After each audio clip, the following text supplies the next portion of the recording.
step along to the whole idea of net zero. So, and again, I hope everybody will stay on the line from the previous panel, because you guys took us the first big step on the way towards net zero, but there's still a long way to go. So let me introduce the concept of net zero that greening healthcare is working with. And this, I think, is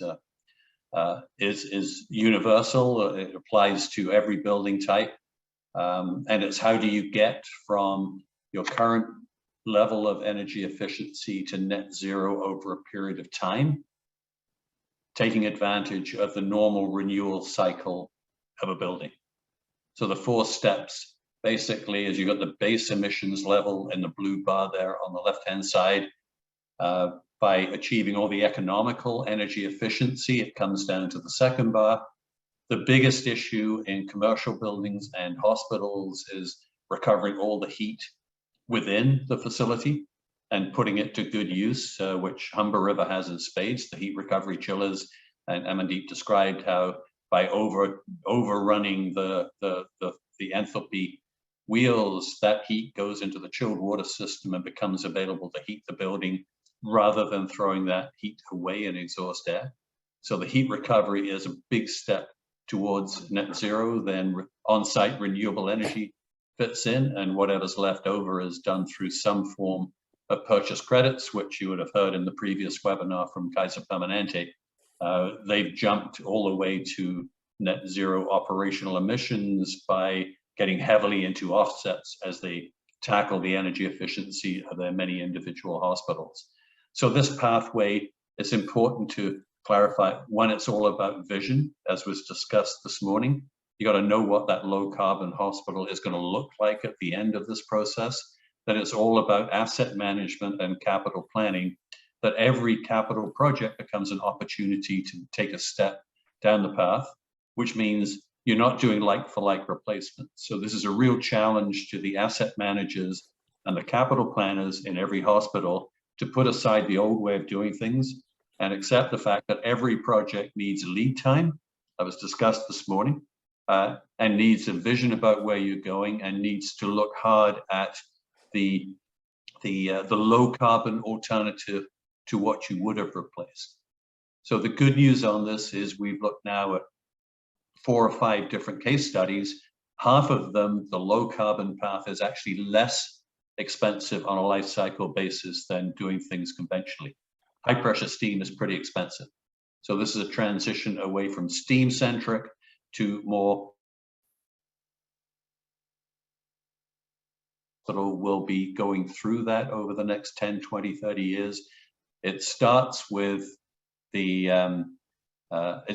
building condition assessment, the work that Nadine is doing in your hospitals right now, and it progresses along to making better choices from a capital planning standpoint at every step along the way. So that is where we begin, what the conventional plant versus the low carbon plant, what those things look like. Again, we've had a previous webinar on this. You can find it on our website. It will come back for sure in 2022. We're looking at a cohort project around developing these low carbon roadmaps for different hospitals. But on the left is all pretty much steam centric. On the right is heat recovery chillers, heat recovery devices on wastewater, heat recovery devices on exhaust fans. Is scavenging all the heat that's available, getting it into the chilled water loop typically, and then using it to heat the building. And what we're saying is every hospital in Ontario, in Canada, in the United States, in the UK, and around the world will feature this kind of technology over the next 10, 20, 30 years, because it's the only way you can get there from here. So this is the big transition that's happening with infrastructure.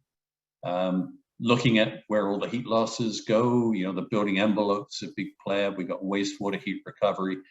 Since boilers are still going to be part of the mix for the foreseeable future, flue gas heat recovery becomes a big deal. We suddenly like flue ACE and the contact economizers that historically have produced large volumes of low-grade heat that aren't very useful. But guess what? Once you've got a heat recovery chiller in the building, now you can pump that heat back up to a level where you can actually use it.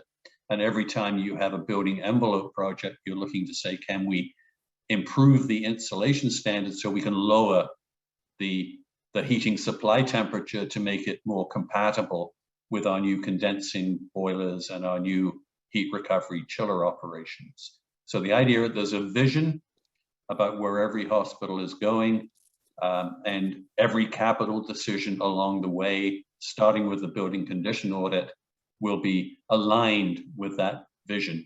So you're making good low carbon decisions from tomorrow onwards. So anybody who's got scheduled a high pressure steam plant replacement because it's end of life, those are that's just one of the many areas where you really got to scratch your head and say, maybe that's not, we don't want to replace like for like, we want to do something different. So this is the context that Greening Healthcare is working along with a number of industry players and utilities on the call today. But we wanted to step back further still and envision a little bit, what does low carbon, what is that progression? What is that roadmap? What are those pathways to low carbon and net zero look like? So we brought back Laurie Palla. So you can see, last time Laurie spoke at Greening Healthcare is back in the day of black and white pictures. So, but Laurie was the mastermind, I think, as everybody knows, behind the targets and the pain and the pushback and the persistence that went into the Humber River story, now working at West Park to try to repeat the trick with the new West Park hospital. Mike Rohan is here from Northwell Health, the largest healthcare provider in New York, who has very much local reasons why carbon suddenly is going to become really expensive and needs to be addressed. And Richard from the UK helping us with where is the National Health Service going within this, and what do those stories look like? And this is again a vision, it's a concept, it's an idea. Where are we going with this, and in particular relating it back to all the hospitals that are on the line today? What does it mean for you? What is going to be done differently tomorrow, next week, next month, next year than would otherwise have happened, that gets you on that pathway towards the low carbon endpoint that all of us will be required to meet? So this is our team. Some of the in our conversations, some of the leading thinking that's been going on in this space. And Laurie, I wanted to start with you in terms of the story so far. So getting to where you got to with Humber, the challenges and the opportunities at West Park.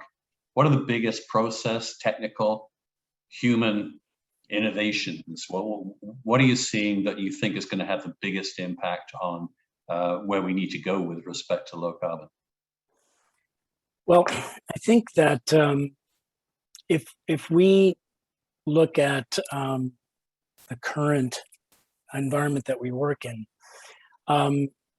we need to continue to push the boundaries of what technology and what people can do within the framework and the context of the contracts and the arrangements we are working in. So, when we at Humber, when we started, and I want to congratulate Kurt and Grace and Alexander for doing a great job there, because it's fantastic. I think that's the idea was in the beginning, and ironically, the term innovation was the opposite message we were trying to convey.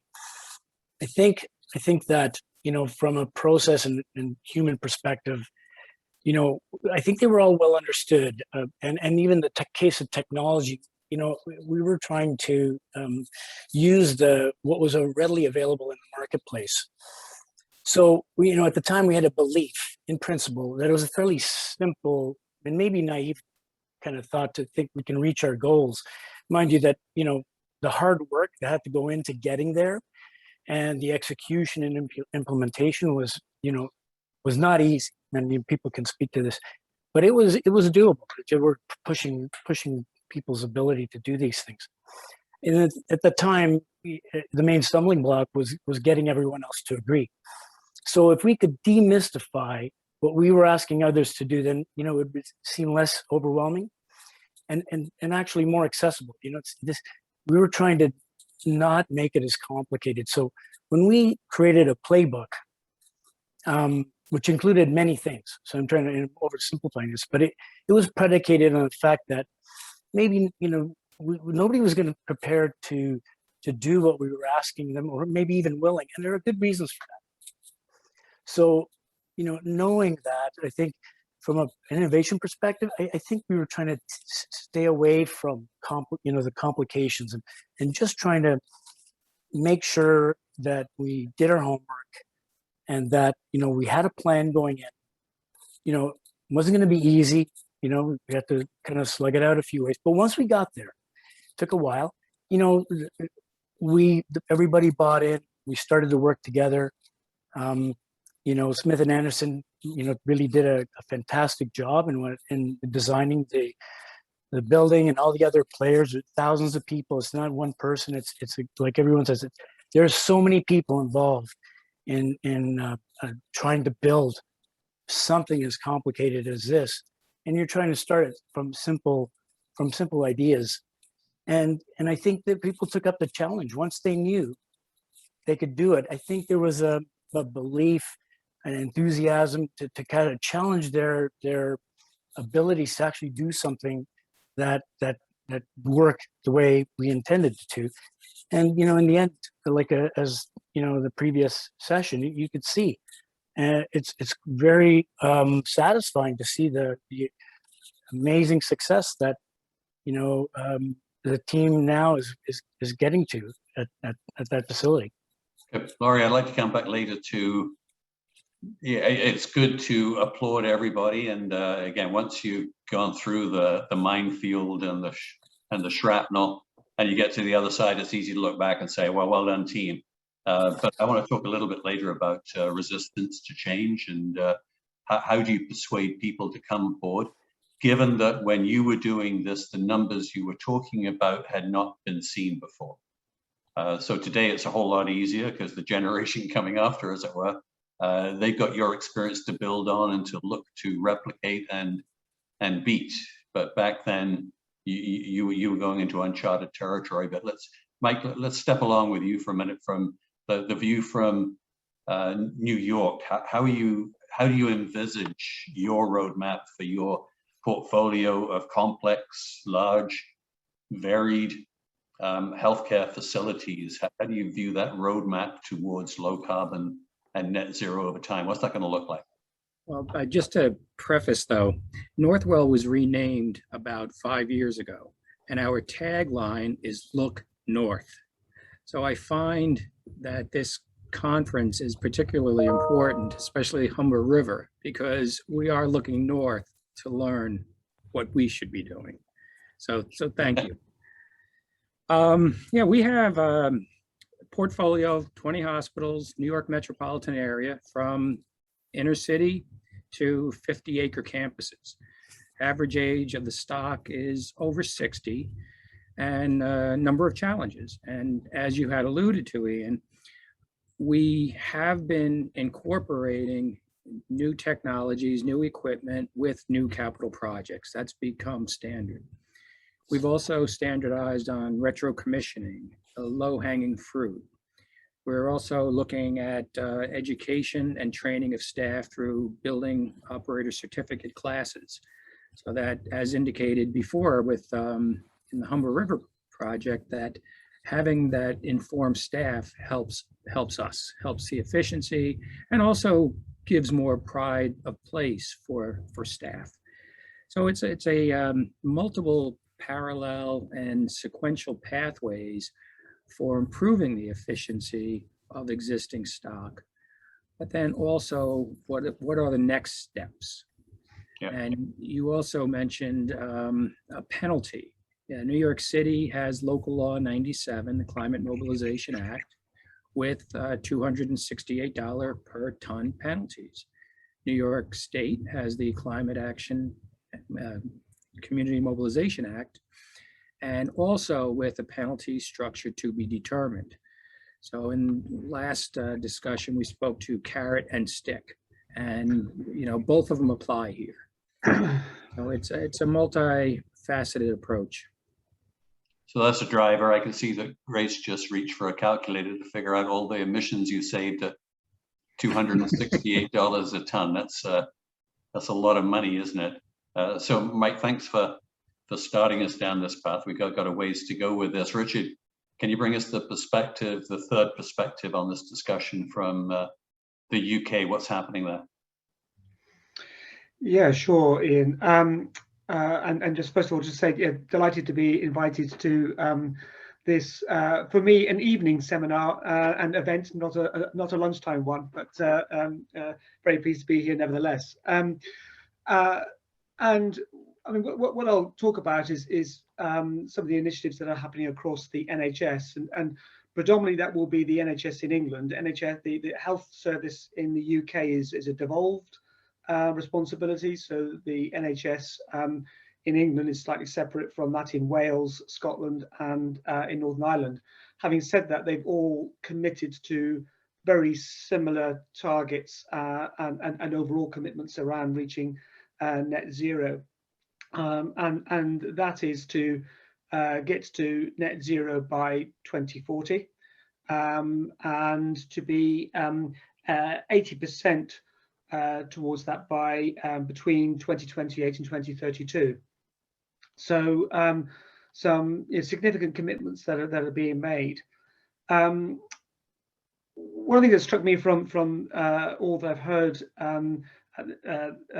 this evening is particularly the Humber River example, and also just picking up on Mike's point then around penalties, is one of incentives. And how do you create the incentives for change, you know, and delivery? And I was also struck with the Humber River example, and also Laurie was talking about this is around the using the payment mechanism, you know, in a P3 structure, using the payment mechanism to create those incentives. Now, in the UK, we're moving away from PPP and P3. So we need to think about, and are thinking about, how we create those incentives for action. And that's incentives to the contractor, to the design team, to the contractor, and, you know, critically to the providers of ongoing asset management, life cycle, facilities management, etc. And we're really sort of considering how to go about that. So we've, I mean, there have been a number of funds that have been established. There's an NHS energy efficiency fund with a very low cost of capital, which contractors and design teams can access, or contractors can access, in terms of part funding new developments, new buildings, which then generates that incentive. So, okay, we're not having a payment mechanism, but we're having an incentive to design in and ensure that those low carbon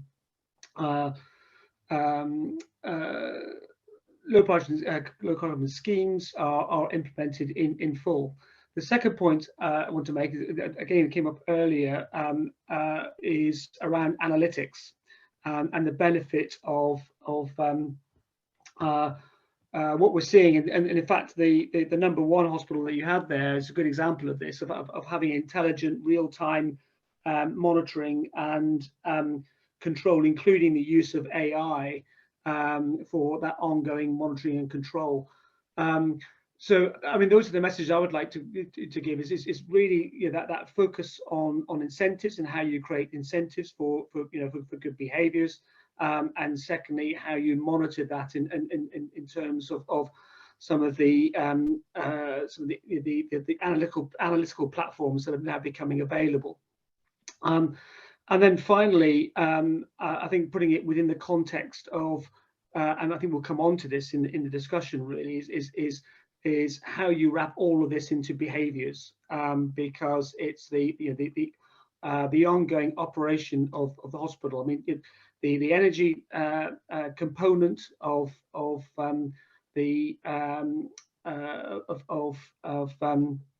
emissions within a hospital environment represents about 10% of those emissions. In terms of, you know, that anesthetic gases and medical gases is of the same proportion, 10% of emissions. And it's how we can look at energy use alongside other behaviors. Medicines in total is about 20%. Medicines and their supply chain is about 20% contributor of those emissions. So the thinking around the clinical operation and models of care alongside incentives for low energy solutions and monitoring those energy solutions through real-time analytics. There's a whole series of contributing tools and behaviors that can take us on that path towards net zero. So this last piece, the behaviors by definition are very human, aren't they? And so I think there's a tendency to think in terms of net zero and climate, in terms of technology and those areas. But in fact, what we're the bigger part of that story is very human in terms of change management in an amazingly complex system, where buildings alone are complex, and when you add buildings in a healthcare sector, you double the complexity, or maybe it's an exponential function. But you're looking for different decision making in a world where people are resistant to change, and it's always worked this way in the past. And so I'm really interested to go a little deeper around the whole idea of transformational change in complex systems, which sounds like that's the imperative that we have to work our way through, both in terms of individual facilities and all the way up. So there's a simple one there on anesthetic gases, that's a decision to be made. And we heard, I think, this morning from Miles Sargent that increasingly surgeons and pharmacists are saying, yeah, we can live with that. It's the desflurane, I think, is the really nasty stuff, and we can switch to something that's less toxic. So maybe Mike, on the ground with real life hospitals, where do you see that anesthetic gas story going? Because it is a significant number, and it's a decision that people could make, and the government probably is not going to step up and ban it, but it's surgeons' choice, it's pharmacists' habits. How do those kind of decisions get made? And then we'll get to the much more complex decision making around buildings. Well, I think a lot of the change needs to start from on high.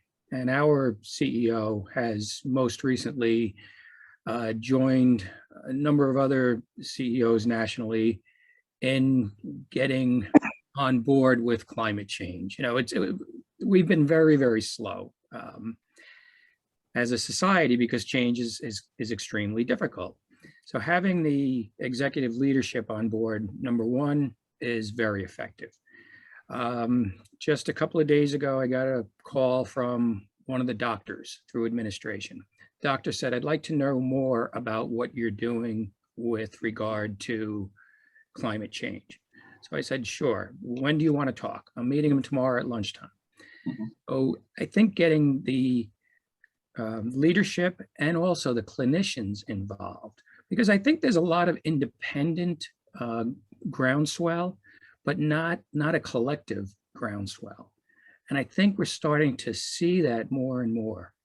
And I think it needs to come from a number of levels. We have business employee resource groups, BERGs, and one of them is the Greenberg.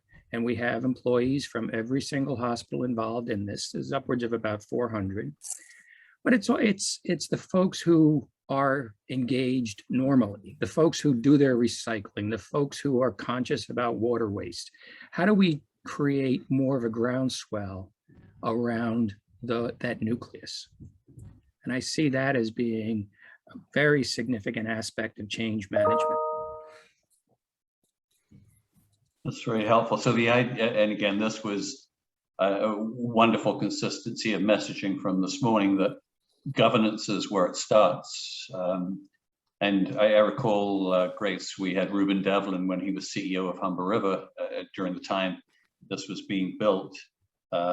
He gave the keynote at one of our earlier forums and talked about the boards all over this, that we're absolutely committed to this. but we rely entirely on the multiple management level staff and individual employees to do their part. So we're going to give them all the support and commitment we can, but it's at the grassroots level when, and it's all of the layers of the organization in between where there are thousands of decisions of what actually makes it all happen. So that this notion that governance is important, but then as you say, the groundswell, we had Miles Sargent this morning talking a lot about green teams and how do you get clinicians and facility folks and planners and capital folks, get them together. And that feels like an essential part of systemic change. And again, we touched this morning on the fact that, you know, that's where the green building movement began, was the realization that building buildings the way we have, which is a kind of a production line where we have a plan, then we have an architect, then we have the engineer, and then we have the operators. You can't get better outcomes unless you bring them all together to talk about what each one is doing that gets in the other's way. So Laurie, I want to come back to you if I could for a second and say, you painted a rosy picture of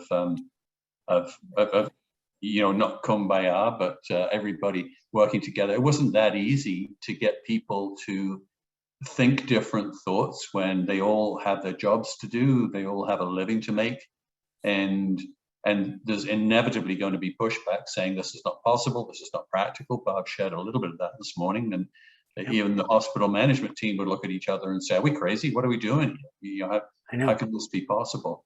So so changing people's minds, getting people alongside. Apart from the fact that you're a really charming guy, what else is involved to change people's minds? Well, you know, just going back to the change management aspect and the groundswell and all that, you know, I'm thinking of COP26. There you have, you know, all these countries and like-minded people trying to reach an agreement. And at the end of it all, you know, you had the idealists, it was a failure, pragmatists, it was a success. But everybody has, you know, it's hard, democracy's messy, right? So everybody has their ideas and they need to, they have their agendas and all very valid. You know, some are social economic, you know, technology, you know, that sort of thing. So you know, to get a consensus is always difficult. Even when we all know we have, so we need to, you know, there's some urgency to this question. So, you know, in reality, when you're trying to challenge that status quo, you know, you have to expect the adversity. It has to be part of the plan. And you know, just kind of continuing from my earlier thought, you have to be able to deal with this. You know, nobody's just going to say, "Oh yeah, we can do it." And if I had to boil it down to very simple thing, because, you know, we're all doing our homework, we're all doing the research, and it'll come down, and the success will come down to the strength of your convictions and the confidence you have in the work you've done. Because, you know, I've seen it before, even prior to the P3 environment that kind of started to take hold in Ontario. We always have good intentions, you know, we want to do the right thing, and then all of a sudden things get a little tough, people get a little cold feet, they back off. And, you know, the stakes are pretty high in P3 development. And so, you know, it's kind of what you think that it's what you expect. And, you know, and Barb, you know, probably touched on it, unfortunately I wasn't able to join, but, you know, I remember the exact moment in time when we faced that reaction, and there were the challenge of, you know, what we were asking, and, you know, there were only two paths: we stay the course or we just kind of back off. And, you know, the challenges were, you know, they were starting to cause the pillars and the foundations of our convictions to shake.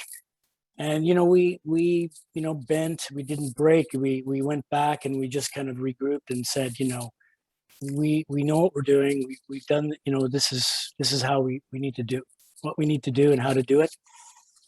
And I think from that perspective, that gives, you know, the marketplace at least the confidence that, you know, you're willing to go down that path.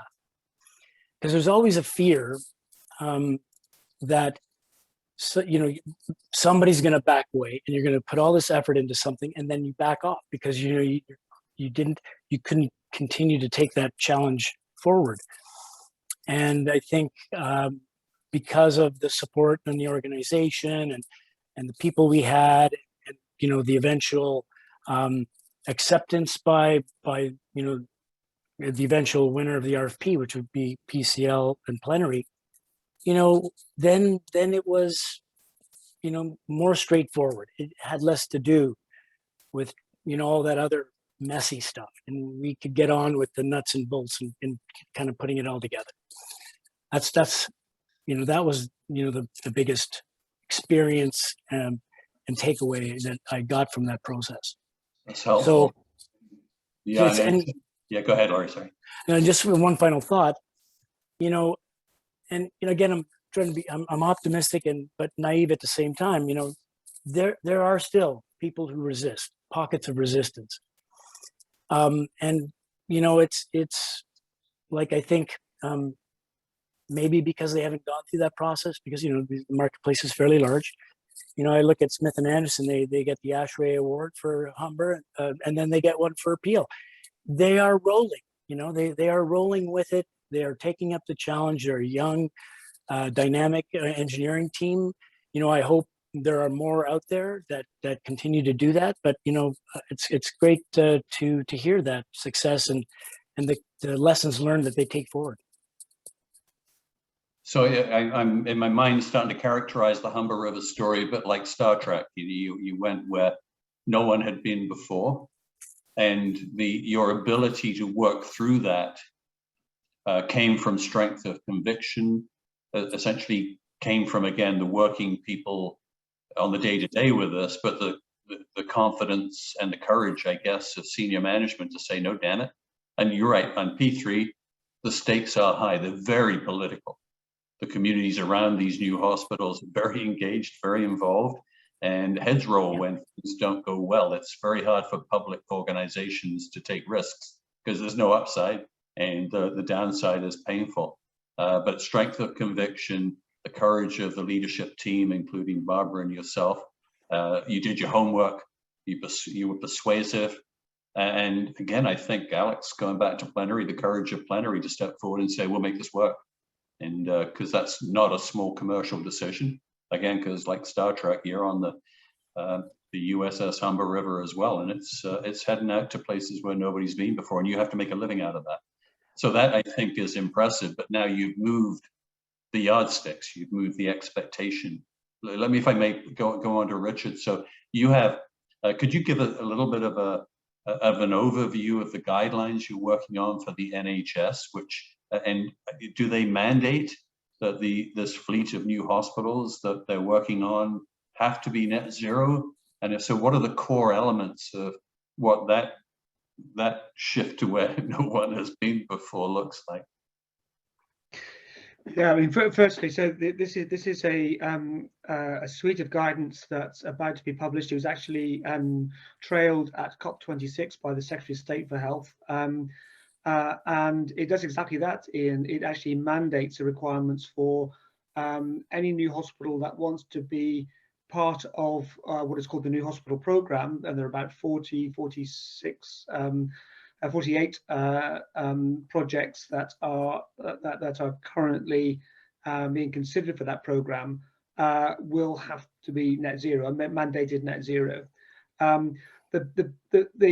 benefit that we have of across the NHS is exactly that it's a single system, and clearly there's the opportunity to learn from each other. So to set out that guidance and setting it in the way that I sort of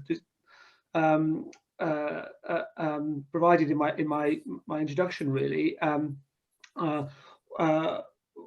what is expected from an energy perspective, so from energy use, water, etc. What is expected from FM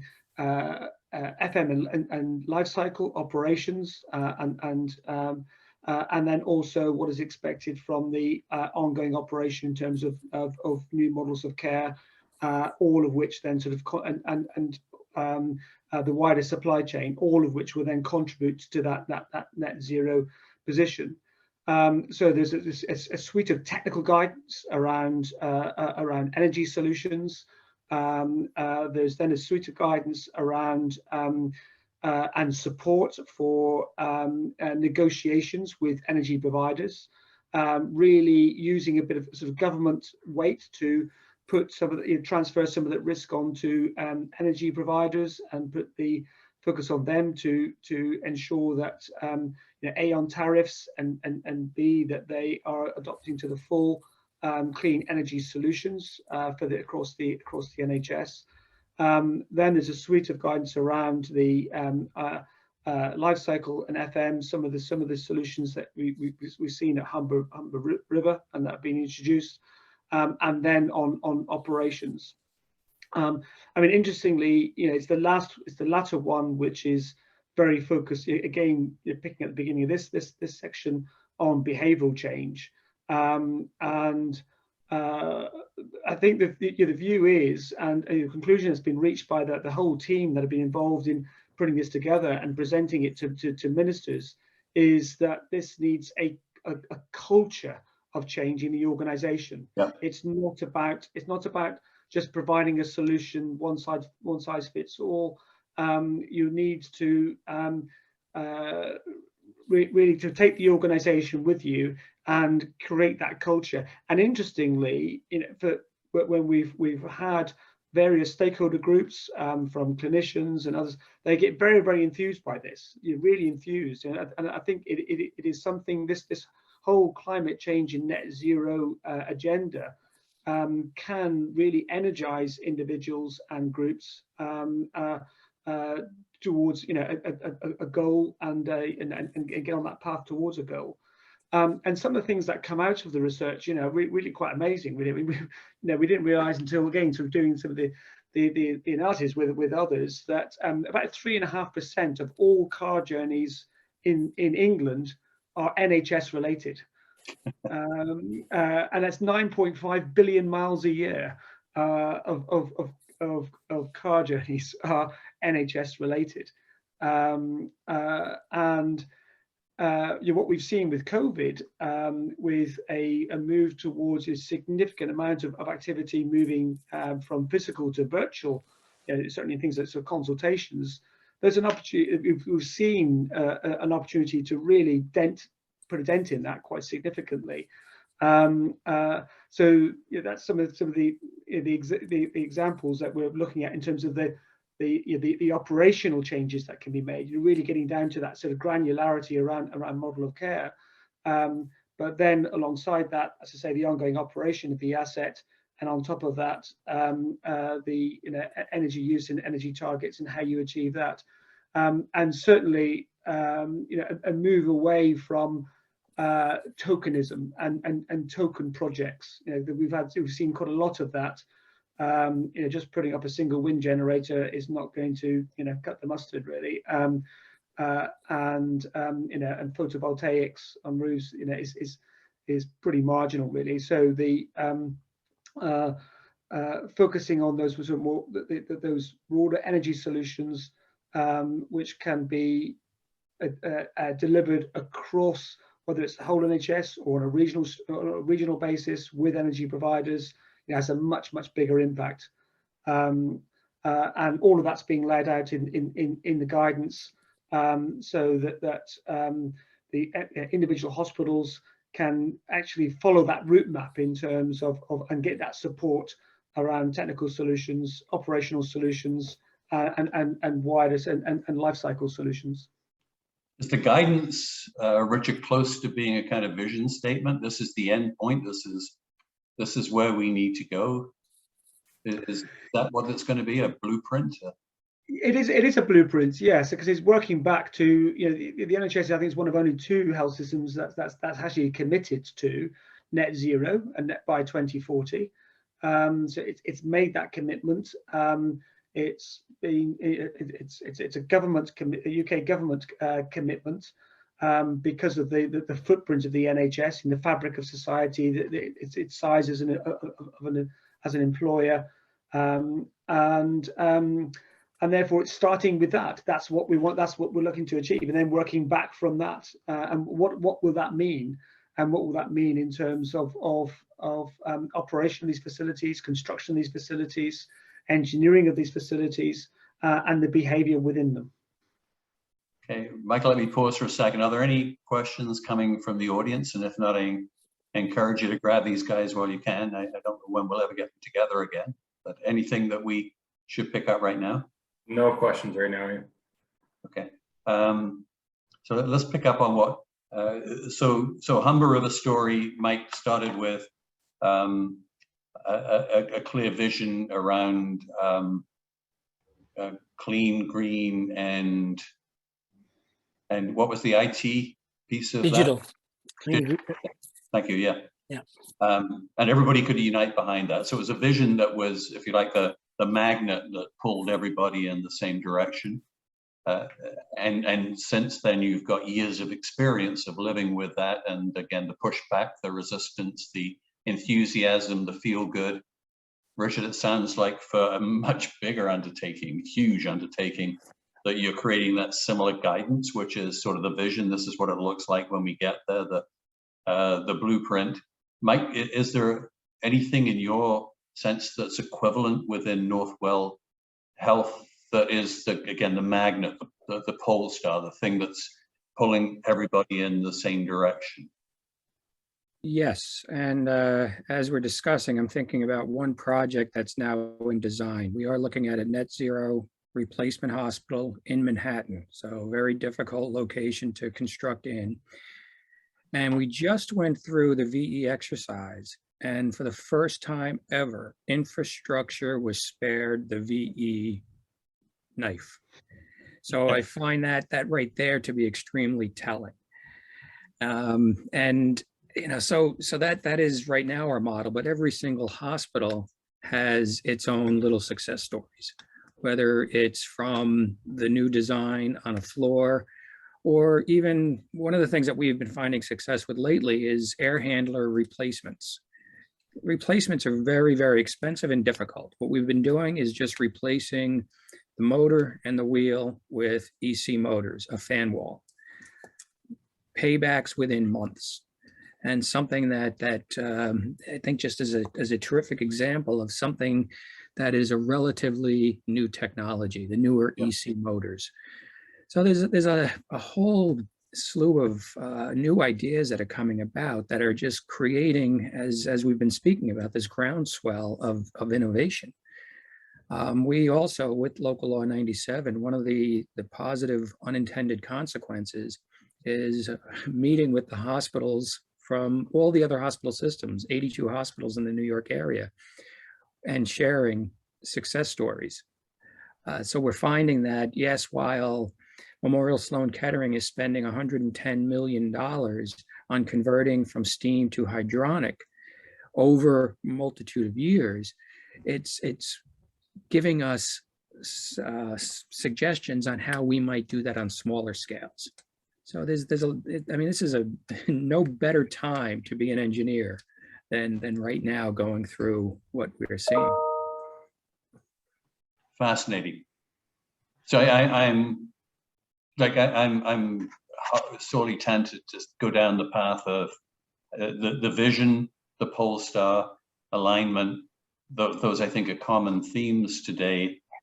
But the reality of all the players out there, the service providers, the suppliers, the old plant engineers that have been doing things the same way, like where resistance comes from and how we work our way through that. But I'm getting the feeling that's going to be our subject for the next forum. I think that it's like this beginning framework blueprint, Richard, of how do you start to turn the ship. And the experience the three of you have with that, and the fact that it's an ongoing story for you as well. So in the next 12 months, it's not a 5-year thing, next 12 months, you and we are going to learn a lot about what this looks like and what gets in the way and how you overcome obstacles and so on. So I'm inclined at this point to not take it down another path, because otherwise we're going to be here at 4 o'clock Eastern Standard Time. And again, acknowledging the fact that this is an ongoing story, it's an ongoing conversation, and we're all living and learning and hopefully sharing, because this is way too big at an international level for any one of us to try to tackle this on our own. So, so I'm inclined at this stage. Let's a quick one-liner, if I could give to each of you, as to again, I want to close this back to the hospitals on the line right now. There's dozens of them. Laurie, what advice would you give for them? Mostly their facility directors, facility managers. What should they be thinking about tomorrow that they could do differently? I think a lot of facility managers are trying to do the right thing. I think they need to continue to do the right thing, whether they're in a P3 contract or not, and then just, continue to work, because it's just, it's like we're saying, it's a culture. And so you need to contribute to that culture in order to get things to move forward. So I think, everybody who is on this, in this conference right now, they want to do the right thing. Their mindset is to do bigger and better things. And what we can do is just kind of facilitate and help everyone to do this, to do what they need to do. And everybody's got different ideas and trying to implement them. And, it will get us to where we need to go. Mike, same question to you, to the men and women out there working day to day, running facilities departments, which again is our primary membership group. What's your advice to them on what they can start doing differently, like right now? Well, my career started in a boiler room burning number 6 fuel, heavy fuel, and steal shamelessly. We have so many examples right now of, Humber is a terrific example. Humber River is you're doing, it sounds like everything the right way. And I think we just need to identify these success stories and borrow from them. We all have opportunities in every single machine room to find savings. And it's engaging staff, it's engaging leadership. I mean, right now, I hate to say this because I feel I'm going to jinx myself, but we have an unlimited budget for operations right now for energy efficiency projects. Mm-hmm. That is unprecedented. Yeah. Just got to figure out how to spend it and deliver the results. Richard, final word to you, if I may. So for you, the audiences, the planners, the people leading redevelopments in the group, what are your thoughts on again, what can they do differently starting tomorrow? Create a community of interest around you, because people want to contribute to this, and that community of interest needs to include the engineers, contractors from across the commercial sector, within the healthcare system, in terms of those working in the health system, and ask for their ideas, and create that energy around this agenda, because people do want to contribute towards it, and there's some great ideas being developed out there in this market, and it's a testament to the human race, really. And healthcare is a great industry for collaboration. Look how the healthcare has collaborated to address COVID across the globe. And I have every faith that the healthcare industry will collaborate to contribute significantly towards decarbonisation of this globe as well. So start with that and create that local community of interest. That's great words, Richard. Thank you. So let me just thank all three of our panelists today for sharing your insights and your inspiration. And again, the reality that you've done such a good job today that we're not going to let you rest. So this will be an ongoing dialogue, and we'll look to find, as you say, I think we have here a community of interest, Richard. So let's look to figure out productive ways. Everybody's busy, but productive ways that we can keep sharing and inspiring each other. And you're absolutely right. As busy as everyone in the healthcare sector is right now, with so many crises happening simultaneously, the feel-good one, there's very few people out there don't care about the climate. And this is a feel-good area where if we can have a measurable impact it's always been and should be something we can take home to our families and our pets at the end of the day, and share those happy feelings. So again, thanks for beginning this discussion. It certainly isn't the end of the discussion, and I can already see some of the threads that are going to come together as to how we carry this forward. So the net zero panel, thanks to you again. Like this morning, right now there should be a wild round of applause, but we're virtual, so it's virtual applause. But I think you can feel the appreciation in the audience. Let's everybody has been patient, and we got our final 15 minutes here. Let me try to lay out for you where we see some of this work from Greening Healthcare standpoint going forward, which is heavily influenced by all the people you've heard on the panels today. We consult with them on a regular basis, but closing remarks means let's think where we're going. So the first one, if you agree with the idea that climate change, energy efficiency, utility cost reduction is a kind of a global as well as a local initiative, we want you to join us. Like we don't pretend to, we can't do this ourselves. So the intent is look at the program coming up for Greening Healthcare in 2022. I mentioned already the new hospitals performance white paper from our October the 6th webinar. So that's the performance of all 18 of the operational P3 hospitals in Ontario. That report will be issued before the end of the year and up on our website. And so that's multiplying, if you like, the experience at Humber River, the Humber River Hospital case study. Amandeep will be completing that as soon as he gets back from out west. For your reference, the independent electrical system operator here in Ontario has an interest in the system level metrics to go with the energy metrics. So we've shown you how Humber River compares at the whole building energy use level with others. There's real interest in how much of that improved electricity is lighting, how much of it is fan power, how much of it is equipment. On the thermal side, how much of it domestic hot water and reheat and so on. So there's research beginning now into the system level metrics that we're deriving primarily from the sub-metering in these new hospitals to say, where does the energy actually go?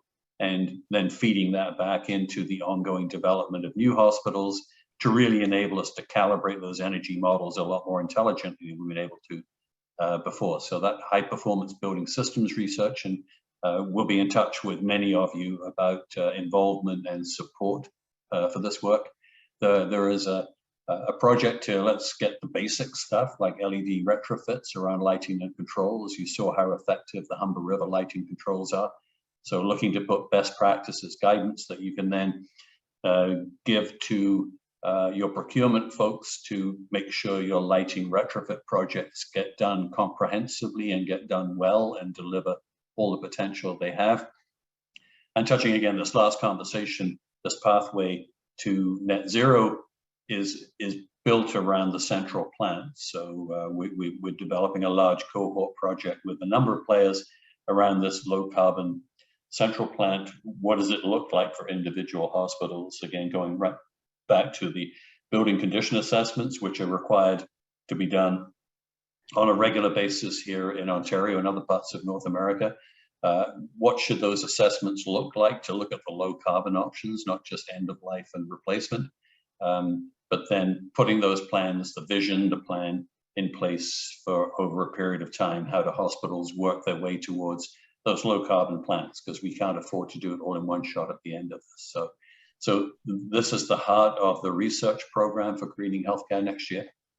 The Send Us Your Best, we will touch on that in just a second. And Steve, Reese, I hope you're standing by. So this idea that the most energy efficient hospital is out there waiting, and I can't wait to tell Laurie and Barbara that, and Grace that we've actually got a more efficient one now, and what makes them different, because I know that they're then going to match it.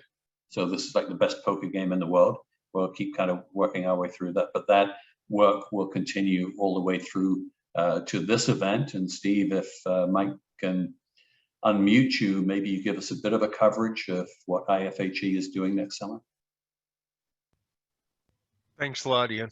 So on behalf of the International Federation of Healthcare Engineering, or IFHE, as we all know it by, and the Canadian Healthcare Engineering Society, or CHES, which probably people know even more, I'd like to invite all of you to plan a trip to Toronto to attend the 27th Congress of IFHE, to share knowledge, learn, and network with colleagues from around the world. Probably a lot of colleagues that you know already, but a lot of new ones you'd meet in Toronto.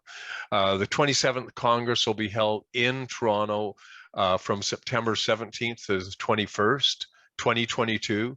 And we're really, really excited to welcome all of you, along with people from all around the world.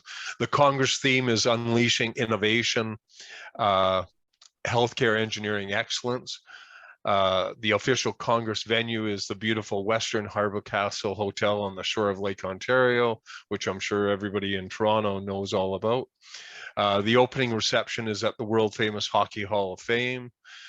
We have two great keynote speakers. Day one is Haley Wickenheiser, famous, world famous hockey gold medalist and now a physician.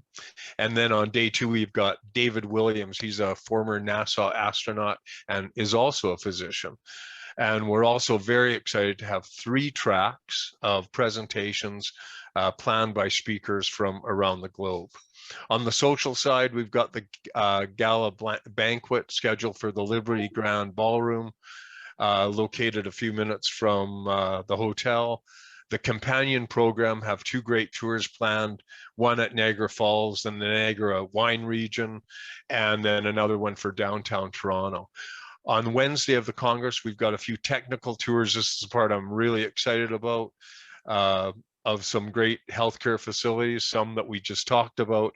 One is the Hospital for Sick Children, and the second one is Humber River Hospital, which we've heard so many great things about, and I'm really excited to take a tour there. We also have 2 major awards that'll be presented at the Congress on the last day. The inaugural Global Healthcare Energy Awards that Ian had mentioned. And then we've got the IFHE International Building Award, which I hope that a lot of you out there will submit your hospitals to. Both awards, the energy, of course, that we just talked about, but also the building award. As I said, we're really excited to host the IFHE Congress in Canada. So first time, I think, since 1988, it was held in Edmonton then. And I invite all of you to plan to attend. For more information, go to www.ifhe2022.org or just go to chess.org for additional information. And if you have any questions about it, you can always email me at steve.reese@ahs.ca. And I just want to say, Ian, this was a fantastic day for information. I mean, this morning was great, but this afternoon with the panel was fantastic. So thank you very much. Thanks for that, Steve, and hopefully one of the lead-up events to your International Congress there, because then this is a very much a global challenge and needs all hands on deck and all minds on side. Michael, I see there's one Q&A up there. Is that something to deal with now or after?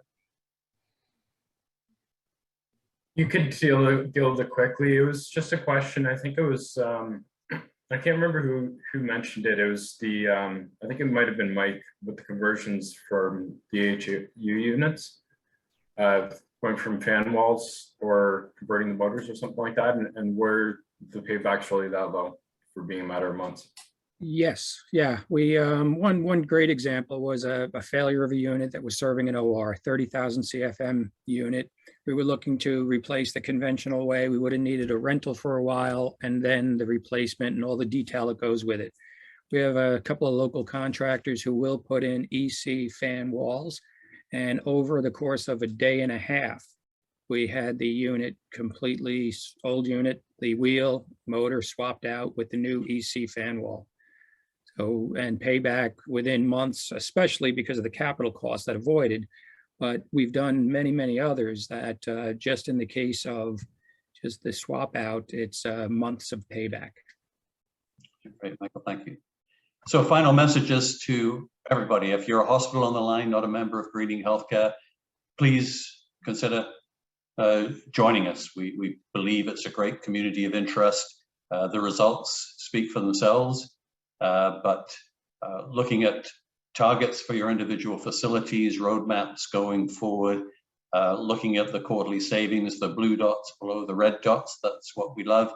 Attending workshops, webinars, and charrettes, joining in cohort projects. So there's a lot of activity happening within Greening Healthcare. The network effect rules, and every hospital that joins the program immediately gets the benefit of everything that's been learned before, kind of tailored, if you like, to their own facilities. And they also bring their own innovations, their own ideas as well. So please, this is renewal time for all our members right now. So we will be in touch with every hospital on this call to consider becoming part of the story. The industry players, there's a lot of you on the line here. I hope today you got a glimpse of the future, because guess what? Every industrial organization that we're working with is also having to transform its business models, its products, its focus. And we'd love to have you here working with us on some of these cohort type projects that give you exposure, not just to individual hospitals and groups of hospitals, but also to where the world is going. There's some forward thinking going on here. We all have to adapt to the requirements of a low carbon future. We're really happy to have Thermogenics as an industry sponsor right now. We would welcome having you as part of the organization, both again to connect with the community of interest we have around greening healthcare, but also hopefully to get some inspiration and direction as to where the world is going from your particular product and service supplies. Governments and utility companies everywhere, we're looking to adapt greening healthcare to particular regions. It works well with Alberta Health Services in Alberta. Right now, all of our members are Ontario and Alberta, but we're looking to spread that net for exactly the same reasons. Would love help and support from governments and utility companies. We welcome working with academia. You heard Fiona Miller this morning from the University of Toronto. This is big tent. Everybody has a role to play. As far as utilities are concerned, if you're on the line, achievable savings potential comes directly out of this. Identification of high savings potential buildings, tracking savings trends over time, and looking at different kinds of programming that can work effectively with this particular sector. And that kind of captures it. Again, join us, big tent, a lot of work to do. We need all the help we can get, and look forward to having you part of the story in 2022. So.